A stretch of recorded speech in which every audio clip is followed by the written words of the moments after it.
Apetota na mumidobe. Egwea mina kumpuso kuro nkoyo na be mami. Mami are kabini. Après, esse journaliste il doit appeler ton cadet non. Et il doit appeler ton cadet non vient fofo yo et toi yo que yo laisser un coin les pommes les capopo ya mère. Donc venir à monsieur Amebena dans awla sika mamia nous béni vodou béni nous sensen béni et yo sene au soubonne ne dans mami awla sika la mede ntia nyambe e jofudo amena sauf fait tome muimbe o vanafie king bokwe va tona mami popo aw mamia e joku ova ebe kole ebe seole ne ozondo eji o ebe konu nyambe mafu do eme peleo dagbe poela no into mia no video le mia fofo deo le eye o contre na kafla meki joku do mamia bena mewa ekuto mami joy mewa mami le nchilo ngagogo mami le nchilo mami le nchi ngagogo aw mu inene yo Apetota dara gbe mabu. Deke ne ame ejoku do mamia. Deke ame balola o kakala nyambe ame ejoku mamia. on tobe nu wona mami ni ame nchine joku ame a nyanya wa ame abe nu wona ebe azonime ebe nu popopo ebe afodede ebe nu wona okekia ezena zedeka bena ame ya edan mami le nchi bon ezena la mede nchi kene bena ezena kudokas ne onya ebe ko eye oleyi onya ebe ode ebe azoni ebe afodede kele eye ojra mami kele enen mami le nchi onebe ojra do owo ebe konu olebe gbedia wea e moma budo gbere o kesi no tapo lai bon ede na funa medeo kenebe wea omu wo ebe konu wa ne yo musi onya ola kpobe o mate no nsu de kabe komo gbere o ma do hakudo su de soyi nko gbere o ma no hore kamel nere kecha le nsu nchewa ne mami le nsu nchi kenebe ele de funemu ja emu wo ebe konu wa ola no kpobe echa kengbe bila le yonu ela de sens dado khome ela son ne gboso do me ba akome a yonu ala gbon be na de tonton wezon la cousine a ma fa parce que ne po yonu ya ela no jokine ne po ya ela no jokine ma no tepe de ka gbere o ma no tepe de ka gbere o enana ne omu jire do wa ela tena egblena gato me na mecha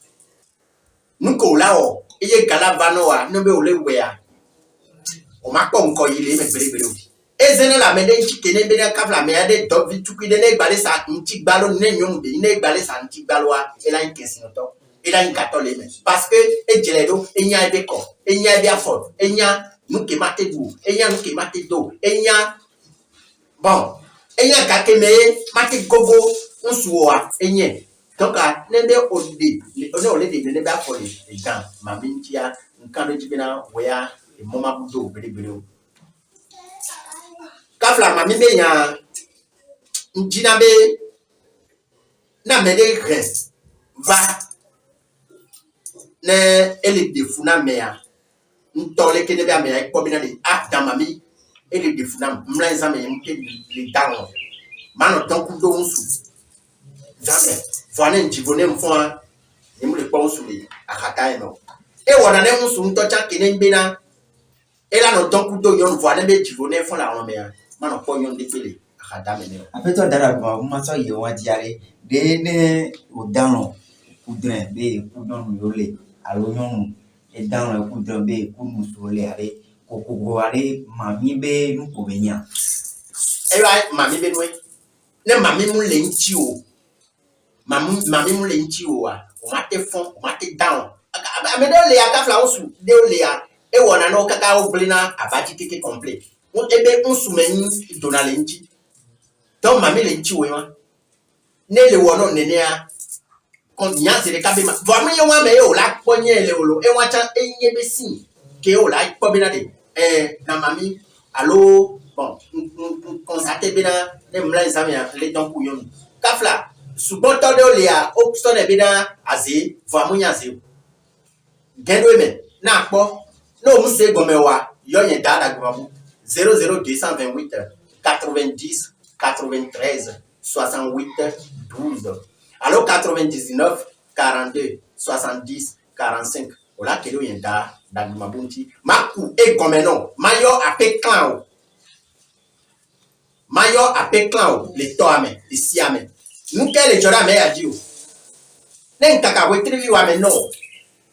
ne mu kele joro jiwa ne npo ya e bia ngeke ya pe clan dona ma nwa ma ba do no ne pori wa ne nwa ji ozon awra sika ji ozon e yo ba ma to no be no bien o ya be awra sika ji ozon e yo ba o va lo o fa e be ko a o mu le yi e be ona wa o mu we e na signale ke ya o le po e na ka mu te le to ke la lo me no e na kenembe o do o mu te pona do na e na pe to a mu le no li do no e le na ape no wa mule no li dono ne le don pono la no ne oyin kunsu ne mami le jiwa la no ko be we ama no bua ya le yon be kote o we kaka ne ola me no munya o wa yon to la no jiwa si yon to la no jiwa si ne mami le jiwa e wa ne bo ole posi nwa wa ola no nya be na de da mami ele funa ele yibe yome cha baba na o ebe konwa Afeto dara guma ma wa tro mi obe amedoa mamia zenao o jirane no olina klone wa gam zenao nke bo beto ke o mu ye be ko no jilero complet o lia klone e yo le subo e do duduanu o le nye be ko a ke ma bagrin so ti vane go mu le nye be ko wa o jilero o mu le nye be ko wa e la ti no de no parce que o we wa o mu so e do bori pe no e le si bebe o so da do fun ko mu ke le je wa amero le agogo to de ya o so de be ne va do church me a ne to church dia ne be problema e la ba nan o ma ti nan parce que jokuye de ko la we no mu we no wa o ma ti ko bo le me bebe eyo dan mami awlasika eno wa nu nyanya de budu beto a dagbe we eno blonu beto bo dan mami kanu ya donu we o sin de dia na no mole yo bonu adu sutan we kanji bodu alotan ji o eno bua di do me ali do su do me dagbe di me yo esupo me de le no tin mo ranjire yo dan mami no do mami yo nu nyanya we no wa do me bo sunu de le mami no mami si bonu mami do me ne me mo wo wa lo ton zoni ton afodi de ton nu wa to le bi ku ye no de clear do me lo dan o tout ton eno yin kukonu me de le bo yo so to ko mena eno wa nu nyanya de to beto wa dagbe kede iwe no wa nu ekwenu yesime boyin esprit sin côté le du kuyo de no wa nu yin nu nyanya de no wa e no wa nu nyanya de to beto wa ase nu yin boyin nu e do ya do nu we je bonu amodo a nu lo e do tuche da ya me Ngaro sin to mo we Kekon, au second mais alors il n'est pas petit. Mais mon Dieu, alors il n'est pas bon, si vous voulez, mon coton, c'est quoi, mitre? Pour nous les cotons, et nous, si sentir d'ailleurs même, tiens, quand il dit, mon coton, la loterie est contre vous, ma vie, il n'a pas mis à des plutôt, mais ouais. D'accord, quel est, ouais, non, bleu.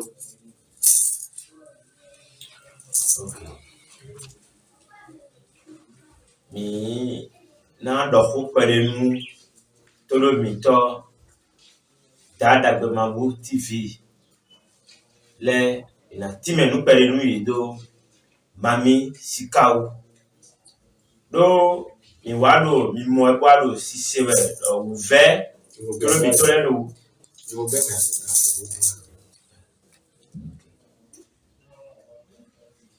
Nous allons expliquer un peu le phénomène de Mami, de la divinité Mami Sika. Cela est en actualité et qui continue d'être un vécu quotidien qui fait que nos paisibles téléspectateurs de YouTube en vivent. Il y a beaucoup de jeunes filles de nos jours qui traînent les difficultés de Mami et qui ils possèdent l'esprit. Et quand vous les voyez, voilà, ils sont de teint clair ou bien en plein soleil, par exemple, ils brillent si bien que trouver de mari devient un obstacle très difficile pour eux. C'est que quand ils rentrent sous le toit d'un homme, allez, ça ne marche pas. Ils quittent. Après, ils vont trouver encore d'autres maris, c'est le même problème. C'est que ces femmes, pendant la nuit, font des relations sexuelles avec cet esprit. Cet esprit de Mami, très jaloux, n'accepte jamais qu'une femme possède un mari sur le plan physique. Alors, si quelqu'un actuellement à l'écoute est en train de constater un peu les traits dont nous venons d'expliquer par rapport à la divinité de Mami Sika, il n'a qu'à savoir que c'est gérable. Les seules personnes qui sont détenteurs des pouvoirs de l'occultisme et de la science de la magie noire, un grand garant de tradition comme Dadagbe Mabou, si vous venez, n'importe quel problème que vous avez sur ce plan, Dadagbe Mabou va vous faire la consultation. Il va savoir d'où l'esprit a quitté. Si c'est un clan que votre famille en est héritier, ou bien si c'est par vos comportements, votre beauté, ou par votre douceur que l'esprit a volontairement choisi de vous posséder, alors il va fouiller votre vie. Le damamien no dunu me. E do danu me on taino hen bri e no idunu me. Boy no tike bono e hen bri. Mais mamion e no don directement noué toué. Besque do titoué sin titiwe toué wa wa yo noué ne wa no so me. E yara lo ton jo noué no na me. Voilà. Comme Dave vient de l'expliquer, Mami Sika n'est pas une divinité que la sorcellerie peut provoquer à quelqu'un pour pouvoir lui causer du tort, ou bien pour pouvoir lui causer du malheur ou de la pauvreté. C'est seulement l'esprit même qui volontairement, s'il voit que cette personne répond à ses aspirations, comment la personne est belle, ou bien comment la voix de la personne, les comportements, les caractères, si ces caractères répondent à la divinité, alors l'esprit même volontairement choisit de posséder cette personne, mais ce n'est pas dans le but de le nuire, ou plutôt c'est pour lui enrichir. C'est pour lui donner de la richesse. C'est pour lui donner de la richesse. Bon, mais ouais, quand il est depuis à quand nous nommons, il tombe qu'on voit là, il tombe, il n'ont pas fait tabac qui est singulier, des filles, rien de ils ont pas nous mon coton. Et il le met des bons, mais on est mort, mais là, nous mon coton, et ton, tout est gay, regarde, c'est ça, mais on n'a pas fait tabac, mais on n'a pas fait moi. Alors, comme vient de l'expliquer Da, les personnes qui sont possédées par l'esprit de cette divinité sont souvent des gens qui sont de nature douce, très très calme. Ils n'aiment pas là où il y a du bruit. D'abord, même à voir leur démarche, même quand cette personne est un homme, il présente les caractéristiques ou bien les démarches d'une femme. Sa voix est douce, lente, cette démarche également. Alors, si quelqu'un se retrouve dans cette caractéristique dont nous venons d'expliquer les mauvais rêves, par exemple, et voilà, si quelqu'un... Et quand tout est gay, on a ablon ton les puis pour le sous-ton, ama des sous-ton, ama des affaires ton les blon ton les puis et là il y a de nous, amna examen en voro puis de mer. Amna il nous examen en voro puis de mer. Mais nous, ana wa de bon nous ana mon nous kon yi mon ton ana mon puis de parce que et donc il bat mais nous va battre mais ni bloedo bon ba vo. Abloedo ke je yon vlement, betu na fa nous. Si fa na betu. Alors, chers téléspectateurs de Dadagbemabou TV, cet esprit de mamie n'est pas un esprit qui fait du mal. La seule solution pour se sauver, c'est de faire les rituels possibles, de faire ces rituels. Alors, une fois quand vous acceptez de vous approcher des garants de tradition, un tel comme Dadagbemabou, vous acceptez faire les rituels, voilà. Dorénavant, vous n'aurez plus les difficultés. Au contraire, toutes ces difficultés vont revenir à des bienfaits. Vous allez dorénavant commencer par avoir les richesses, le bonheur, la paix, totalement la paix. Alors, la glace, 90, 93, 68, 12. Alors 99, 42, 70, 45. À moi, il y a d'argument. Alors, chers téléspectateurs, contactez seulement le numéro de Dadagbemabou sur 90, 93, 68, 12 et 99, 42, 70, 45. Une fois contacté ce numéro, vous verrez Dadagbemabou et ensemble, main dans la main, on va vous traiter, on va vous guérir toutes ces difficultés et dorénavant, vous aurez les bienfaits que cette divinité de Mami Sika génère. Merci. Dadagbemabou, de ola te ho mami la mentia. Si bereko bana do la mentia. Yen Dadagbemabou funu mea pepepe da mamia nele unsunchi ne de yonwa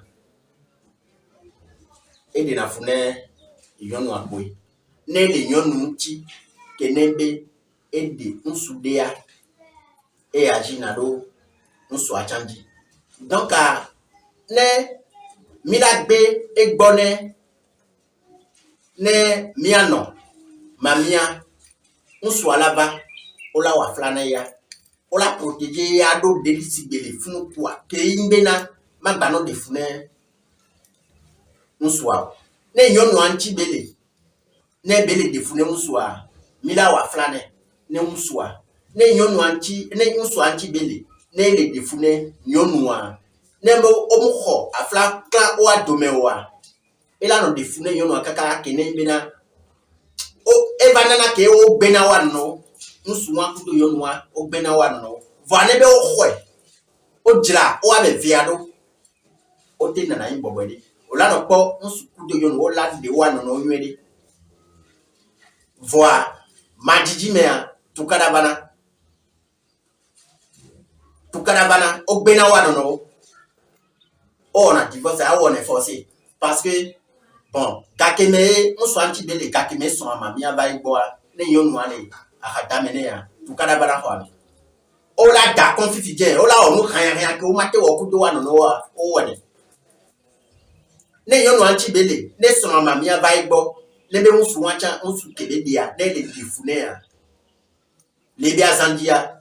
inana tukada bara hwa ola no ko yonu de kudo su de ola nan nyede ola de wa no nyede boa tukada bara lekenti tukada bara ne kakeme musu abela ya no dukudo yeson ne kapla ne e son mamia be azandi be nya ne be ame wa de fune a mu le jalo ne o ton funu me atukara bana le ko yeson ye eye ntoka ka ngo ye ko mi la na yin usuba ku yonto e yo lado awo funu me atukara bana o dara ko kaka na wa o la ko bless na wa no cha do no anti donc nyabe mamia ele de fune o le fune wa donc a jebina o jila na do no mu jila do wa mu yona ye dada gumabu pe ne be le defuno le akpawandi ele defuno le dome nous sapeo jago bana te kugo ye dada gumabu boa ola pododo majira ro donc nende okele jinye dada gumabu jago ba na te kugo ye nti le jago ba la classe apo kanam le 00228 90 93 68 12 alors 99 42 70 45 ola kilo yen da gumabunji majira o